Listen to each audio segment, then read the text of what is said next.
बिस्मिल्लाहिर्रहमानिर्रहीम। अस्सलाम वालेकुम। मैं हूं सफिया खान। शामिल करते हैं हेडलाइंस। नबी करीम सल्लल्लाहु अलैहि वसल्लम की यौम विलादत का जश्न उरूज पर हर गली हर इलाके में चरागां, दुरूद व सलाम से फिजाएं मुअत्तर, महफिल मिलाद से समातें मुनव्वर हो गई। जेलों से खौफजदा अपोजिशन को हुकूमत गिराने की जल्दी है।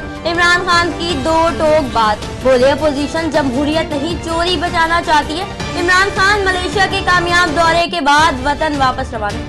भारतीय फौज शहरियों को निशाना बना रही है। आर्मी चीफ का एनओसी के दौरे पर खिताब, कहा पाक फौज मादरे वतन के दिफा के लिए हमा वक्त तैयार है।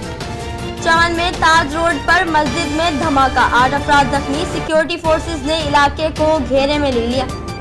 वज़ीर आला सिंध मुराद अली शाह का जश्न ईद मिलादुन नबी सल्लल्लाहु अलैहि वसल्लम के जुलूस का दौरा, सिक्योरिटी का जायजा लिया, उलमा कराम से मुलाकात भी की। पाकिस्तान की मकबूजा कश्मीर में हुर्रियत रहनुमा मीर हफीज के कत्ल की मजम्मत, तर्जुमान दफ्तर खारजा का अक़वाम मुत्तहिदा के हाई कमिश्नर बराए इंसानी हुकूक की तरफ से अक़वाम मुत्तहिदा की तहकीकात की सिफारिश पर अमल दरामद का मुतालबा। फिल वक्त इतना ही। मजीद खबरों और अपडेट्स के लिए विजिट कीजिए हमारी वेबसाइट csnlive.tv। इसके अलावा आप हमें ट्विटर और फेसबुक पर भी ज्वाइन कर सकते हैं। देखते रहिए CSN।